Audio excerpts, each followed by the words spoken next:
प्रिय साथियों, आज हम देखेंगे प्रश्न बैंक 2022 कक्षा 12वीं रसायन के अंतर्गत 3 अंकों के प्रश्न। और आज हम देखेंगे प्रश्न क्रमांक 8। प्रश्न क्रमांक 8 क्या बोलता है? राउल्ट के नियम को समझाइए। इसके पहले भी हमने राउल्ट का नियम पढ़ चुके हैं, जिसमें राउल्ट के नियम की सीमाएं पढ़ी थी।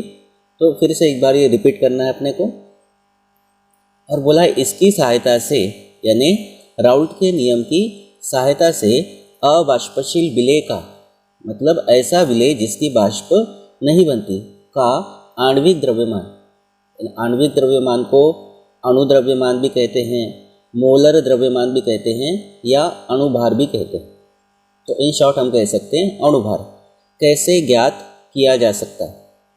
तो यहाँ पर एक चीज़ आपको ध्यान रखना है, हम यहाँ इंग्लिश के 2 कैपिटल लेटर्स का यूज करेंगे, कैपिटल ए और कैपिटल बी। तो कैपिटल बी हम यूज करेंगे विलेय के लिए, और कैपिटल ए जो है वो यूज करेंगे विलायक के लिए।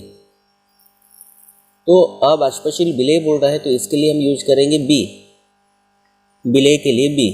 और आणविक द्रव्यमान को कहते हैं मोलर मास, तो इसके लिए संकेत आएगा m। तो इस तरह से ये b है और ये m है।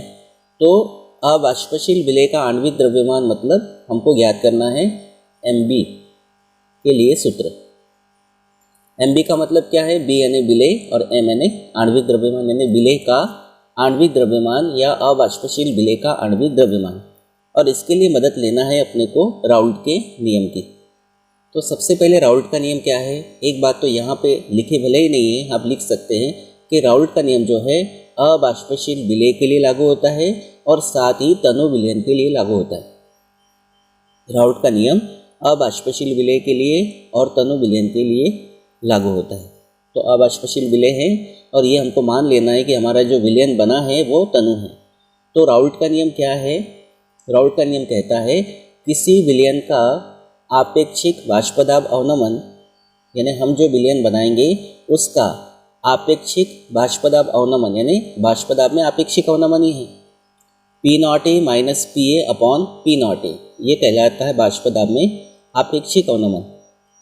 उस विलयन में उपस्थित, जो विलयन हम बनाएंगे उस विलयन में उपस्थित विलेय के मूल प्रभाज, विलेय के लिए यूज करेंगे B और मोल प्रभाज के लिए होता है संकेत X। तो ये हो जाएगा XB। XB मतलब विलेय का मोल प्रभाज। तो वाष्पदाब में आपेक्षिक अवनमन या आपेक्षिक वाष्पदाब अवनमन विलेय के मोल प्रभाज के बराबर होता है। यही राउल्ट का नियम है। उसका गणितीय रूप इस तरह से हमने दर्शाया, इसको नाम दिया समीकरण नंबर 1। ठीक है, तो इस तरह से आपने राउल्ट का नियम समझ लिया है। क्या है राउल्ट का नियम? किसी विलयन का आपेक्षिक वाष्पदाब अवनमन उस विलयन में उपस्थित विलेय के मोल प्रभाज के बराबर होता है। P0A minus PA upon P0A बराबर XB, इसको नाम दिया समीकरण नंबर 1। अब ये जो है गणितीय रूप, ये राउल्ट का नियम है। इस राउल्ट के नियम से अवाष्पशील विलेय का आणविक द्रव्यमान यानी Mb कैसे ज्ञात करते हैं उसको देखना। तो आगे बढ़ते हैं। सबसे पहले हम क्या कर लेते हैं, कुछ बातों को मान लेते हैं। जैसे यहाँ लिखा है Na, यहाँ लिखा है Nb, यहाँ लिखा है Wa, यहाँ लिखा है Wb, यहाँ लिखा है Ma, यहाँ लिखा है Mb। N यानी मोलों की संख्या, W यानी भार या द्रव्यमान, और M यानी आणविक द्रव्यमान या अणुभार। तो Na क्या होगा? Na, A हमने कहा विलायक को और B हमने कहा विलेय को। तो Na जो होगा ये होगा विलायक के मोलों की संख्या, और Nb होगी विलेय के मोलों की संख्या। क्रमशः विलायक और विलेय के मोलों की संख्या है। उसके बाद Wa और Wb, तो Wa होगा विलायक का भार या विलायक का द्रव्यमान, और Wb होगा विलेय का भार या विलेय का द्रव्यमान। लिखेंगे क्रमशः विलायक और विलेय के द्रव्यमान है, या आप इसको लिख सकते हैं भार। तथा Ma और Mb, M यानी अणुभार, शॉर्टकट में हमने क्या कहा था इसको, अणुभार, तो Ma होगा विलायक का अणुभार और Mb होगा विलेय का अणुभार, क्रमशः विलायक और विलेय के आणविक द्रव्यमान यानी अणुभार हो। तो मतलब हमने इसमें जो जो बातें आगे आने वाली हैं उनको मान लिया है। ठीक, किस तरह से माना हमने, Na और Nb विलायक और विलेय के मोलों की संख्या है, Wa और Wb विलायक और विलेय के भार, और Ma और Mb विलायक और विलेय के अणुभार। इतना मानने के बाद अब ये जो हमने माना उनके लिए एक सूत्र बनाते, जैसे मोलों की संख्या मानी, भार माना और अणुभार माना, तो इन तीनों में संबंध होता है मोलों की संख्या बराबर भार बटे अणुभार होता है। अगर हमको विलायक के मोलों की संख्या निकालना है तो विलायक के मोलों की संख्या बराबर विलायक का भार बटे विलायक का अणुभार। इसी प्रकार विलेय के मोलों की संख्या निकालना है तो विलेय का भार बटे विलेय का अणुभार, जो हम मान चुके हैं पहले, इसलिए हमने डायरेक्टली इन संकेतों का यूज कर लिया। तो इस तरह से हमने Na और Nb के मान ज्ञात कर लिए। ठीक, अब समीकरण 1 जो हमारे पास है उसमें है xb, तो इस xb का मान निकालना है और xb होता है विलेय का मूल प्रभाज। तो यहाँ पर इसका सूत्र लिखते हैं, विलेय का मूल प्रभाज यानी xb बराबर जिसका मूल प्रभाज ज्ञात करते हैं उसके मोलों की संख्या ऊपर रखते हैं। Nb जो है वो विलेय के मोलों की संख्या है और कुल मोलों की संख्या बटे में रखते हैं, तो Na प्लस Nb कुल मोलों की संख्या, विलायक के मोलों की संख्या प्लस विलेय के मोलों की संख्या। अब यहाँ पर जैसा मैंने आपको वीडियो के स्टार्टिंग में ही बताया कि राउल्ट का नियम तनु विलयनों के लिए लागू होता है और तनु विलयनों के लिए Nb का मान Na की तुलना में बहुत कम होता है, क्योंकि विलेय जो है तनु विलयन में बहुत कम होगा, और जब विलेय बहुत कम होगा तो विलेय के मोलों की संख्या बहुत कम होगी। लेकिन इसकी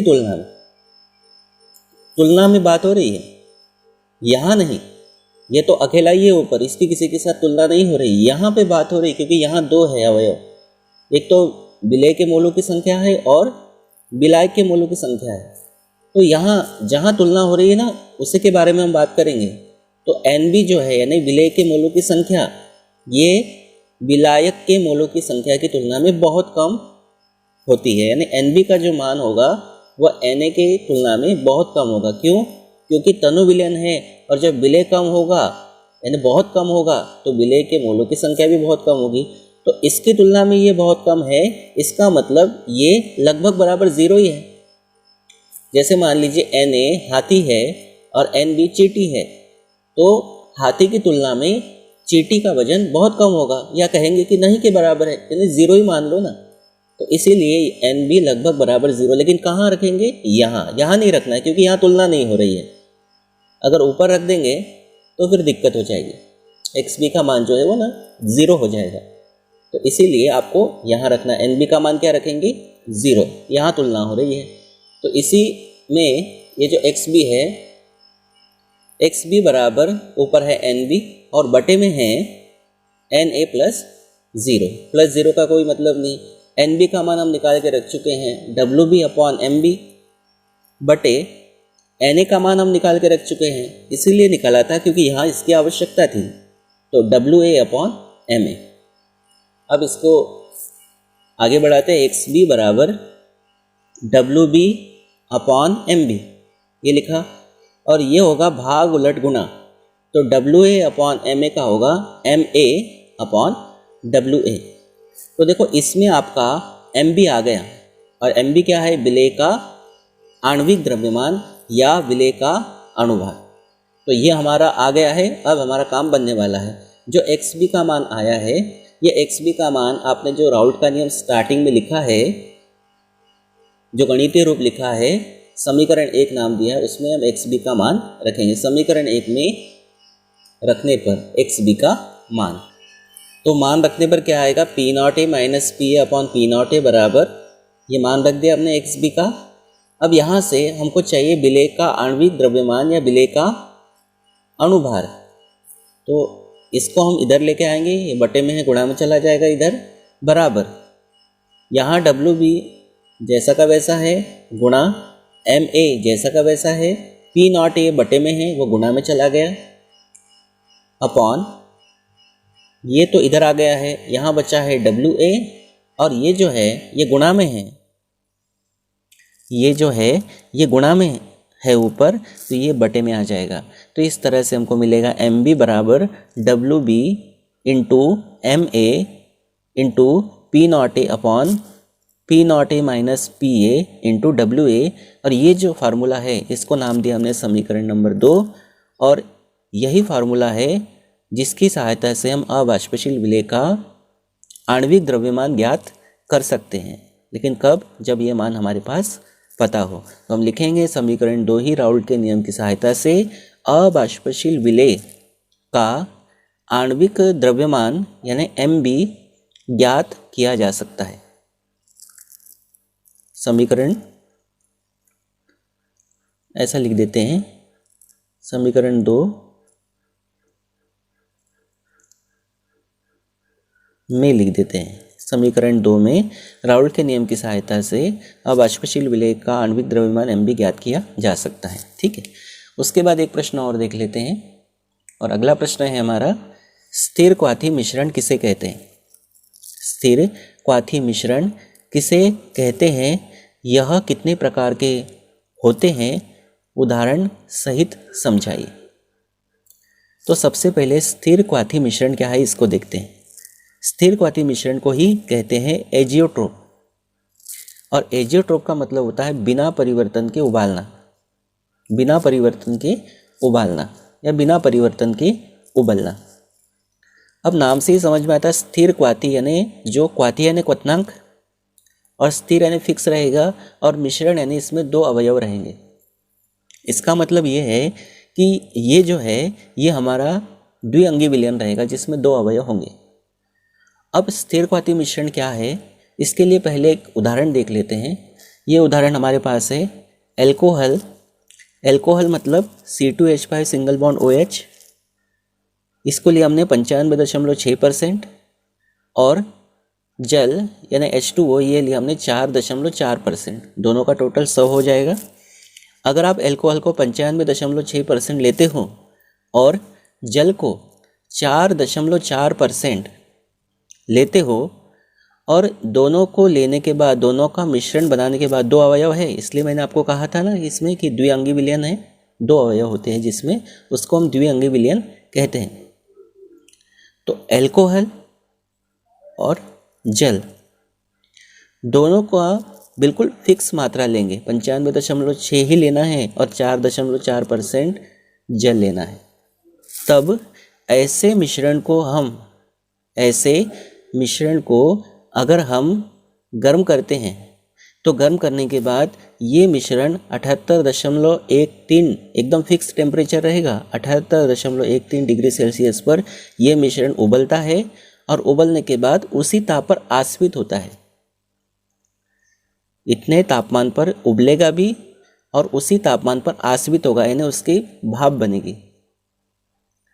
और भाप बनने के बाद भी ये जो है ना, ये अलग अलग नहीं होंगे, साथ में ही चलेंगे। तो जिस ताप पर ये मिश्रण उबलेगा उसी ताप पर ये आस्वित भी होगा, और आसवन जब होगा तो इनका जो संगठन है वो नहीं बदलेगा, यानी ये साथ साथ उतना ही संगठन चलेगा। तो हम क्या कह सकते हैं, स्थिर क्वाथी मिश्रण यानी क्वथनांक एकदम स्थिर रहता है। तो हम लिखेंगे निश्चित संगठन वाला। निश्चित संगठन वाला मतलब ये बिल्कुल फिक्स है। ऐसा द्रव मिश्रण मतलब अल्कोहल और जल द्रव है जो एक निश्चित ताप पर उबलता है, ये निश्चित ताप है, इस पर उबलेगा। तथा जिनकी द्रव मतलब ये द्रव रूप में है, और बाष्प जब गर्म करेंगे तो उनकी बाष्प बनेगी। दोनों अवस्थाओं का रासायनिक संगठन मतलब जितना संगठन इनको द्रव रूप में लेने पर है, बाष्प बनने पर भी उतना ही उनका रासायनिक संगठन रहेगा। मतलब परसेंटेज जो है ये फिक्स रहेगा, 95.6 और 4.4%। तो हम क्या कहेंगे, निश्चित संगठन वाला ऐसा द्रव मिश्रण जो एक निश्चित ताप पर उबलता है तथा जिनकी द्रव और वाष्प दोनों अवस्थाओं का रासायनिक संगठन समान होता है, उसे स्थिरक्वाथी मिश्रण कहते हैं। और ये उसका उदाहरण है जो हमने देखा। स्थिरक्वाथी मिश्रण जो है, इसके प्रकार देख लेते हैं। तो स्थिरक्वाथी मिश्रण दो प्रकार का होता है। एक होता है निम्न क्वथन स्थिरक्वाथी मिश्रण, यानी ऐसा स्थिरक्वाथी मिश्रण जिसका क्वथनांक कम रहेगा। अब क्वथनांक जब कम रहेगा तो क्वथनांक कम है मतलब वाष्प जल्दी बनेगी। क्वथनांक कम है मतलब कम ताप पर ही उबलेगा, वाष्प जल्दी बनेगी, और वाष्प जल्दी बनेगी तो वाष्पदाब अधिक होगा। तो निम्न क्वथन स्थिरक्वाथी मिश्रण का क्वथनांक कम होता है और वाष्पदाब अधिक होता है। आप इसमें जोड़ सकते हैं, जोड़ के लिख सकते हैं। यहाँ से ये बात निकल कर आती है, स्थिर क्वथन यानी निम्न क्वथन यानी क्वथनांक कम, और क्वथनांक कम रहेगा तो वाष्पदाब अधिक होगा।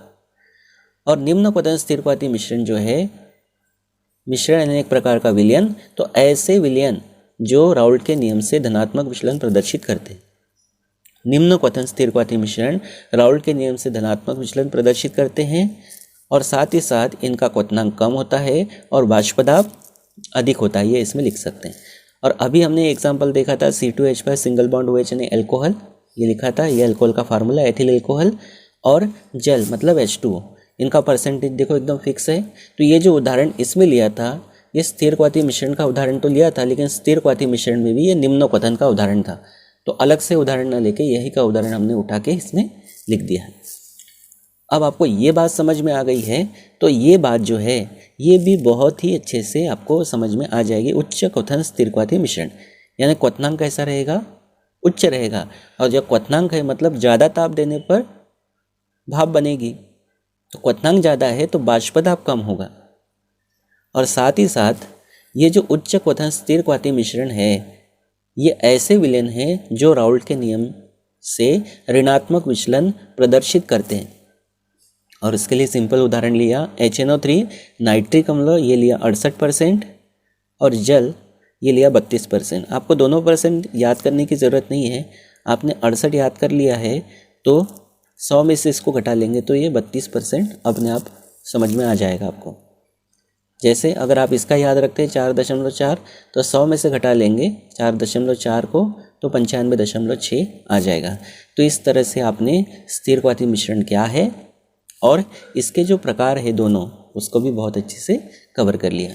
तो प्रश्न बैंक के 2 क्वेश्चंस हमने इस वीडियो में कवर कर लिए हैं। फिर अगले क्वेश्चंस को हम अगले वीडियो में लेकर आएंगे। Thank you.